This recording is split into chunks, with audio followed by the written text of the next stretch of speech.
guys, and welcome back to another episode of Jamieology. Today we are doing part 2 of my April spring Easter decorate with me. So we have a lot of projects, a lot of decorations that I've gotten from the Dollar Tree or things that use decorations from the Dollar Tree, and I will be bringing those to you today and showing you how exactly to make those. So stick around for all of those fun projects. If you enjoy this video, please hit that like and subscribe button down below. It just really helps me out and helps me keep creating content for you so I can bring you more of these fun videos. Let's get right into our first project. Alright guys, so project number 1 is a bunny fence, and this one is made using pallet boards and a few things from the Dollar Tree, and you can get pallet boards from pretty much anywhere for free, so this is definitely a money-friendly decoration. So we started by cutting our pallet boards at a 45-degree angle so that it met at a point in the center of the board. And then we cut each of those boards to 20 inches long because that's the size that we wanted it. You can make it bigger or smaller depending on the space that you're going to put it in. And then we did that for 5 different boards so that we would have 5 fence posts as a part of the sign. Once those were cut, we added braces to attach the boards together. One of those braces was a piece slightly smaller than the fence sign that would go on the back of the sign, and then the other one is going to be on the front, and we cut that at a 45-degree angle on both ends so that it hung just over the edge of the sign. To attach the boards together, we used wood glue that was frozen because we left it on our porch and it's still a little cold outside. And we also use nails, so this is definitely something you can do without any major tools. You can choose to leave the sign rough, like we did, and just give it a light sanding to get rid of any of the sharp points that might be coming off of it because they are pallet boards. Or you could sand the whole thing down and give it a more finished look, but we really liked the rustic look that the worn out pallet boards gave to our sign, so we just gave it a very light sanding. So once this was put together, it was time to paint it. So I got this cute bunny head shaped piece of wood from the Dollar Tree, and I'm going to use that as the head of my rabbit. And then to paint the body of the rabbit onto the sign, I decided to print out a drawing of a rabbit and then trace it onto my sign using tracing paper, which is a great tip if you are not confident in your drawing abilities like I am, is to just use tracing paper to trace something onto your sign. So to do this, you just put the tracing paper down, face side down on your sign, putting the drawing over top of the tracing paper, and then I attached it with a couple pieces of tape just so it wouldn't move on me, and then I simply traced around with a pencil on all of the lines of the drawing except the head, which of course is going to be our wood piece. Once the drawing was transferred, I covered all of the lines again in Sharpie just so that when I painted it, the lines would still show through so that I could outline them again afterwards. Then it was time to paint. So I took this white acrylic paint that you can get at any craft store for like $1. I think they also have paint at the Dollar Tree, but I just took the white paint and covered my outline entirely. So don't worry about covering the inside lines, they will show through once the white paint dries. If you aren't very good at painting, don't worry about getting paint outside of the lines. The entire point of this sign is to look more rustic and crafty, so having paint outside the lines is not a bad thing.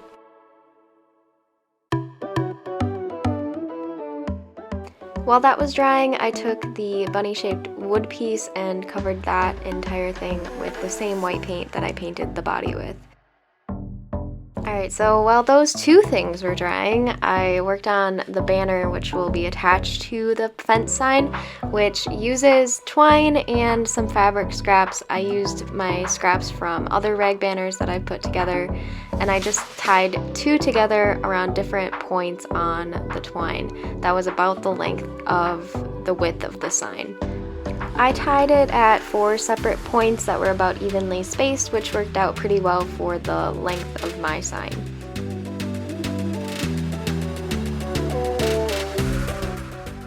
To attach the banner to the sign, I used a couple white push pins and I just tied a simple knot at the end of my rag banner that would fit around that push pin, and it pushed very easily into the palette board, which was very nice, and it seemed like it would hold very well. By then my paint was dry, so it was time to sketch out the bunny's face, and I just added some ears, eyes, a nose, a mouth, and some cute little whiskers off on the side. I also put a couple teeth on the front of it because it reminded me of my bunny. The colors I used to paint with were pink, white, and black, so you don't need very many colors to do this. I filled in the ears with pink, and I also added a little pink on the cheeks for blush, which made it more cute, and then I filled in the eyes with black, and same with the nose and mouth. Then I added a few white specks in the eyes just to give it a little bit of character, and I used a Sharpie to fill in the teeth and the whiskers and outline the ears. And then I went back through and outlined the bunny's body in Sharpie again just to make sure it stood out and was easily visible. The last step was to go through and paint some green grass going all the way across the bottom of the board. I just decided to freehand this as it was pretty easy to just draw some spikes of grass. And this sign turned out super cute. I am so happy with it, and I have it sitting in my living room. On to project 2. So project 2 is a DIY spring sign, and I got this simple sign from the Dollar Tree that was blank, which was really cool. So I decided to print out spring in a font that I liked. I taped that all together, and then I used the same transfer method that I used for my bunny sign for this sign. And I just transferred the font over onto the wood.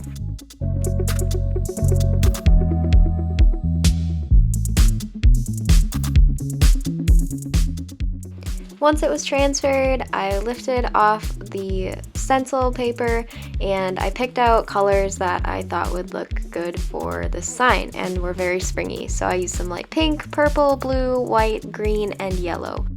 I used a small round-tipped paintbrush to fill in the letters. Again, don't worry about going a little bit outside of the lines. Painting is supposed to be a little bit creative and not always perfect. You will likely need a couple coats of paint to fully cover the stencil and just make it pop out on the sign.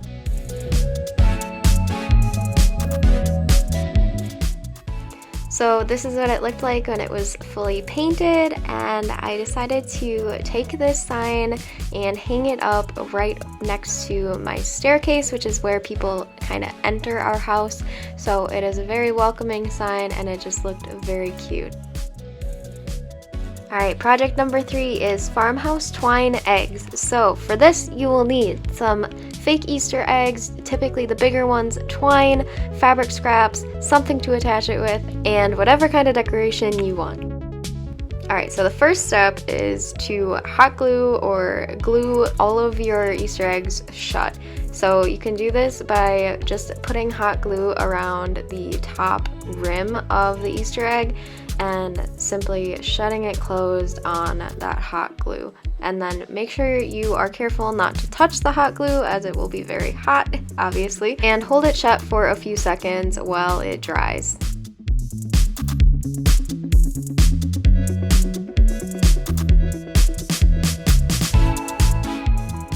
So to start wrapping the twine around the eggs, you want to start at the top of the egg and just put a dot of hot glue up there and let the twine dry to the egg before you start wrapping it around in a circle.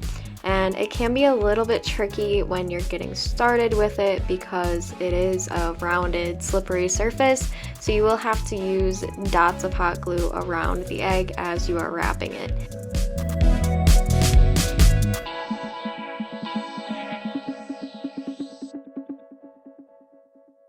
Once you get to the bottom of the egg, finish it with a dot of glue and then cut off the excess twine.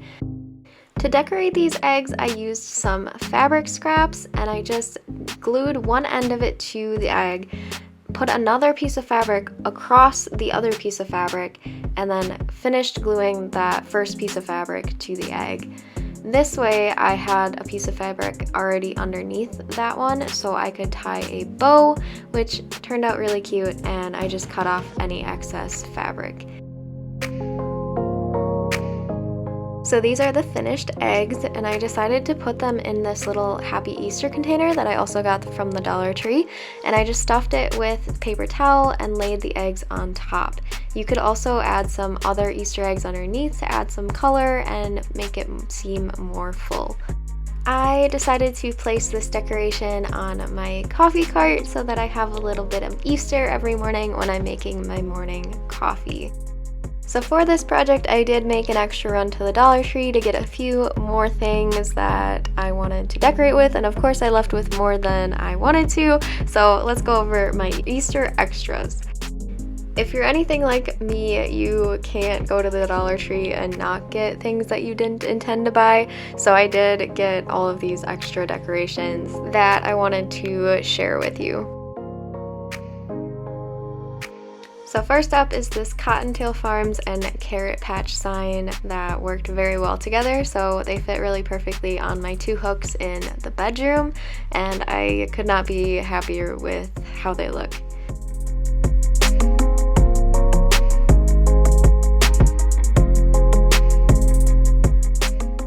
I also had to get another hand towel for our kitchen since the St. Patrick's Day one was out of season, so I put this Easter hand towel on our oven. The next space to decorate was my office, so I found this really cute welcome spring sign with a truck on it, and I hung that right in between the 2 windows in my office.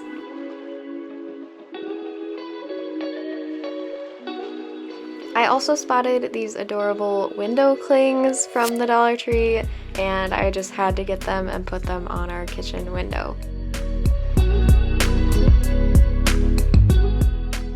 Last but not least is the coffee table, and I found this cute little centerpiece that I changed out for the candle that was on our centerpiece, so that looked adorable. And then I also found this cute Easter mesh that's kind of speckled with white, and I put that across the coffee table so that it added a pop of color in our living room.